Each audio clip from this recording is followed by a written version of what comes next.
Hello, dear friends.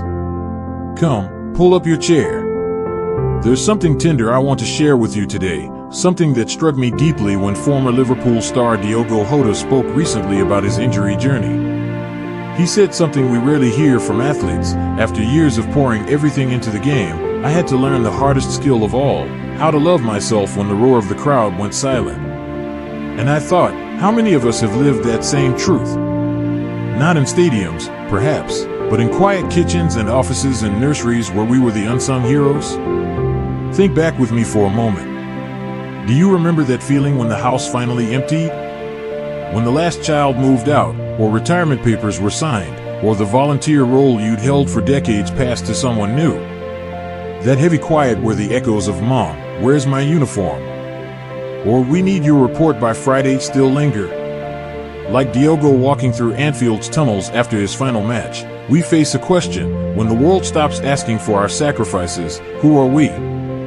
My friend Margaret felt this acutely. For 40 years, she ran a bustling nursery school, her days filled with sticky hugs and scraped knees. When she retired at 70, the silence terrified her. One Tuesday, she told me, "I stood at the sink washing a single cup and wept. No little voices singing. No chaos to manage. I felt obsolete." That word haunts so many of us, obsolete. As if our worth was only in our usefulness to others. But here's where Diogo's wisdom shines. During his months of injury rehab, he discovered healing begins when you stop comparing your present to your past. For us, that means releasing the yardsticks of our peak years, whether that was raising children, climbing careers, or caring for aging parents. Your value now isn't measured by productivity, but by presence, your gentle wisdom, your hard-won perspective, the quiet light you carry. The first shift, rewriting your job description. Diogo spoke of studying film not just as an athlete, but as a student of the game. We too must redefine our roles. Then now. Family CEO, schedules, meals, crises, soul gardener, tending your inner landscape. Problem solver, fixing everyone's struggles, wisdom keeper, sharing stories when asked. Endless giver, energy always outward, graceful receiver, allowing others to nourish you. Try this tonight, light a candle and speak aloud. My new purpose, to be, not just to do. To receive, not just to give. To bloom where I'm planted. Even if the world isn't watching. Reconnecting with your body's wisdom. When Diogo's knee injury took football away, his physiotherapist told him, stop seeing your body as a machine. Start listening to it as a friend. For us, this is vital. Our bodies have carried us through decades of labor, childbirth, night shifts, lifting grandchildren. Now they whisper, or sometimes shout, new needs. The 5 p.m. reclamation ritual, set an alarm. When it chimes, place both hands over your heart. Breathe deeply for 60 seconds. Ask, what do you need, dear body? A stretch? A cup of tea? 10 minutes watching sparrows? Honor that need like a sacred appointment. Gentle movement is gratitude, not punishing exercise, but joyful motion. Kitchen dancing, swaying to Sinatra while dinner simmers. Garden tending, planting pansies with mindful pauses. Grandchild yoga, giggling through seated twists with a little one. George, a retired plumber, found healing here. My hands ache to be useful after retirement. Now I plumb my garden, fixing irrigation lines while birds sing. My hands feel purposeful again. The assist to yourself drill. In football, an assist is when you pass the ball so someone else can score. Now, it's your turn to assist yourself. Each morning, name your goal. Today's win, feeling peaceful, not clean the garage. Make the pass, choose one self-honoring act. Text a friend, could we sit in the garden today? Decline a draining request with, I'm restoring my energy reserves this week. Celebrate the score, at dusk, acknowledge, I helped my spirit thrive today. Diogo's kitchen table revelation. He shared this gem from his grandmother, a candle doesn't lose its light by lighting another candle, but it must protect its own flame. For Margaret, This meant volunteering one morning weekly at the library instead of 5. Now, she smiles. When children gather for story hour, my cup overflows instead of empties. But here's where the real healing begins. How do we quiet that inner critic who whispers, "Shouldn't you be doing more?" How do we make peace with the quiet when the world taught us noise meant purpose? That's where we turn next, to the art of befriending solitude.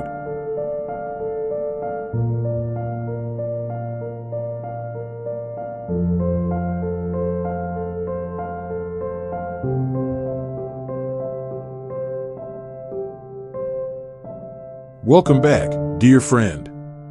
I've been thinking about that moment last week when Margaret stood weeping at her sink, that crushing silence after decades of nursery school chaos. What she described next stays with me. Then I heard this harsh whisper, "Who needs you now? You're just taking up space." That voice, sharp as a referee's whistle, is what Diogo Jota calls the inner critic that plays dirty when the crowd disperses. Today, we learn how to give that critic a red card. You see, Diogo's injury taught him something profound. The loudest boos don't come from stadiums, they come from inside your own head. After surgery, he'd watch Liverpool matches alone, his inner voice sneering, "Look how they're winning without you. You're replaceable." Sound familiar? The kids managed fine without my casserole, or the office hasn't missed me at all. These aren't truths, they're mental ghosts of the productivity cult we were raised in. The 4 productivity ghosts haunting us. Let's unmask them together. Ghost number 1, the clock watcher. You haven't achieved enough today. This specter measures worth in tasks crossed off lists.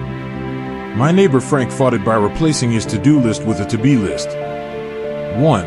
Be present with morning tea, 15 minutes. 2. Be curious about birds at the feeder. 3. Be gentle with my tired knees. Ticking "be curious" felt silly at first, he admitted. Then I realized I'd forgotten how to just wonder. Ghost number 2, the martyr. Real love means exhaustion. This one glorifies suffering. Diogo's therapist challenged him, "Would you tell a wounded teammate to play through injury?" Try this when martyr whispers, place hands where your ribs meet.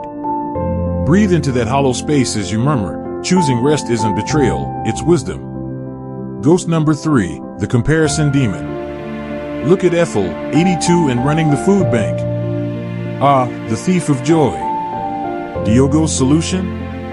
The sunglasses drill. When comparing arises, imagine putting on rose-tinted sunglasses. Softly ask, what's beautiful about MY Path today? Maybe it's watching sunlight move across your wall like a slow dance. That matters. Ghost number 4, the void filler. Silence is dangerous, turn on the TV. This ghost fears quiet like nature fears vacuum. Combat it with Diogo's 2-minute stillness. Set a wind-up timer, no digital sounds. Sit facing a window. For 120 seconds, simply notice. One thing you see, e.g., cloud shape. One thing you hear, e.g., distant lawnmower. One thing you feel, e.g., chair supporting you. It's not meditation, Diogo insists. It's remembering you exist beyond doing. The red card technique. In football, a red card ejects players who break rules. Now, use it on your inner critic. Keep a red index card in your apron. When criticism strikes, lazy, physically hold it up. Say firmly, violation. My worth isn't hourly. Replace with a kindness, I honor my need for rest. Margaret tried this, first time felt silly. 10th time? Tears flowed.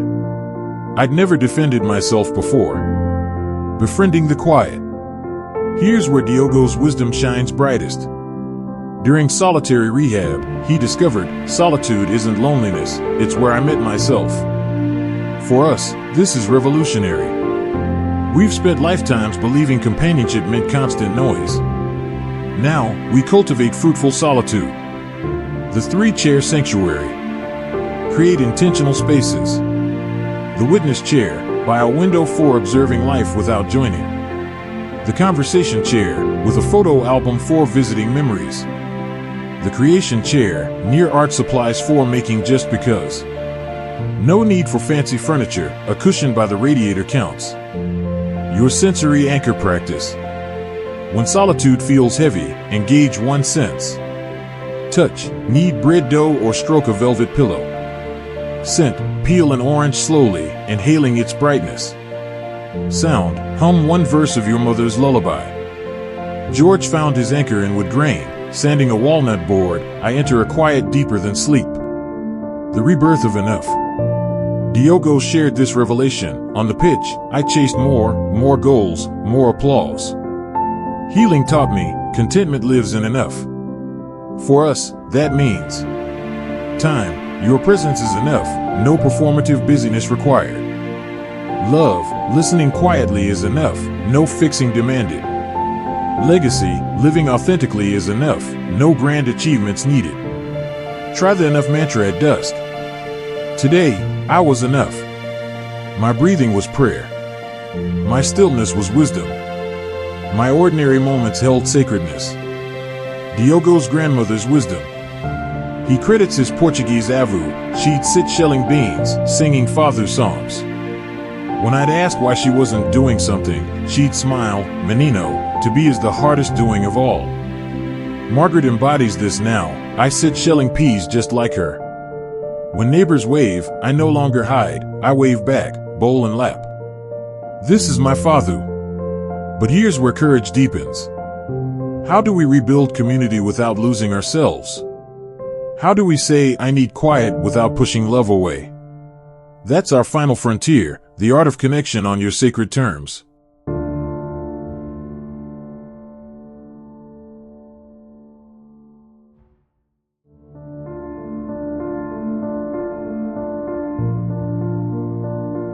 My dear friend, we arrive now at the tender heart of the matter, that delicate dance between cherishing others and honoring yourself. Like Diogo adjusting to life off the pitch, you've learned to hear your soul's whispers beneath the roar of old expectations. But how do we stay connected without collapsing back into the warm groove of overgiving? This is where we craft love that flows with your rhythm, not against it. I think of Margaret's breakthrough moment. Months after reclaiming her quiet, her grandson begged, Nana, please teach me to garden like you used to. Her old self would have spent days preparing beds while her knees screamed. Instead, she spread a quilt under the pear tree, patted the space beside her, and said, let's learn together from the earth today. You dig the hole, I'll whisper the secrets. This is the essence of Diogo's greatest lesson. You don't lose your place in the team when you play a new position. The boundary huddle, redefining your role. In football, a huddle realigns strategy mid-game. Try this with loved ones. Choose a calm moment. Darling, could we chat over tea this week?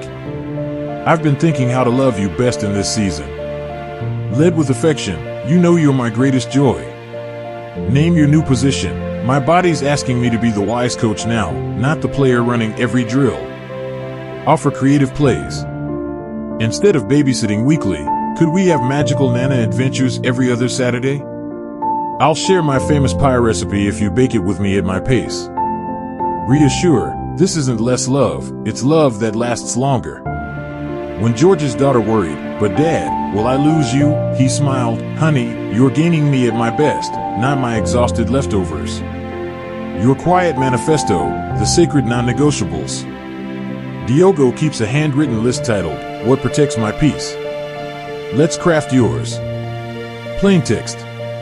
My peace preservers. Sun mornings, 7 to 10 a.m. sanctuary hours, no calls, no demands. Herb Wednesday afternoons, unstructured wonder, sketching/cloud gazing. Revolving Hearts grandchild visits, 2 hours max, with prep/rest days before and after. Sparkle's bedtime ritual, 8 p.m. phone docked in kitchen, candles and Chopin only. Place this where you'll see it daily, taped inside your cupboard or as your phone wallpaper. Margaret keeps hers in her gardening hat. When guilt whispers, I touch it and remember, peace is my right. The joyful receiver revolution. We were raised to believe giving is holy, but receiving is its own sacred art.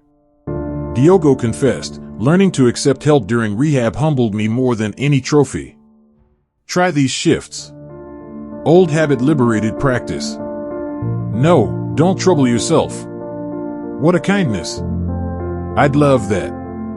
Insisting on hosting, I'll set the porch table, you bring the cake? Hiding fatigue, your visit lifted me, would you rub my shoulders for 5 minutes? When George's neighbor offered to mow his lawn, I almost refused. Then I said, would you? I'll watch with iced tea and tell you about my roses.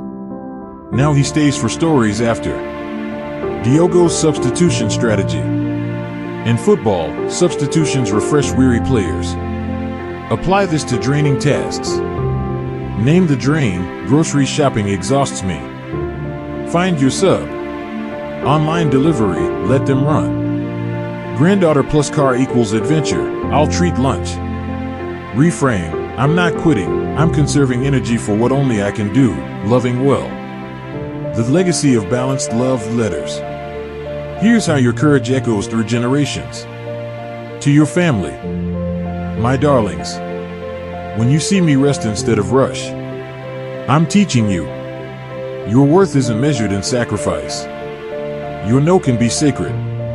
Receiving is grace. Carry this into your busy lives. And know Nana's peace walks with you. To your younger self. Brave soul. All those years you thought love meant vanishing into others' needs? I finally understand. You deserve to be cherished too. Rest is your inheritance. I reclaim it for us both. Seal these in envelopes marked, open when the world demands too much. When you forget, and you will. That Thursday you hosted book club despite a migraine? Wrap yourself in Diogo's mantle of mercy. Hand on heart, oh, dear one, you missed their laughter. No self-scolding. This isn't failure, it's love remembering itself. Plan repair. Next time, I'll text, let's meet at the cafe, my treat. The ripple across time.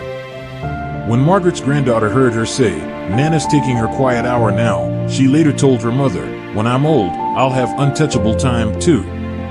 Diogo's final wisdom. The standing ovation I cherish now isn't from crowds, it's from my own soul when I choose peace.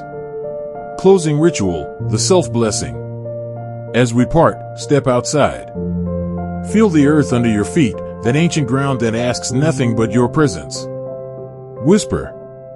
I release the need to earn my place. My breath is prayer enough. My stillness is wisdom. I am loved for being, not just for giving. The world is richer because you exist. If one peace preserver from your manifesto calls to you, share it below. My sanctuary hour is 4________. Your courage lights others' paths. For more gentle wisdom, tap subscribe. Next week, the beauty of slow joys, rediscovering wonder after 60. Remember, beloved, you are not a well to be drained, but a forest spring, nourishing others best when you protect your source. Walk in tenderness.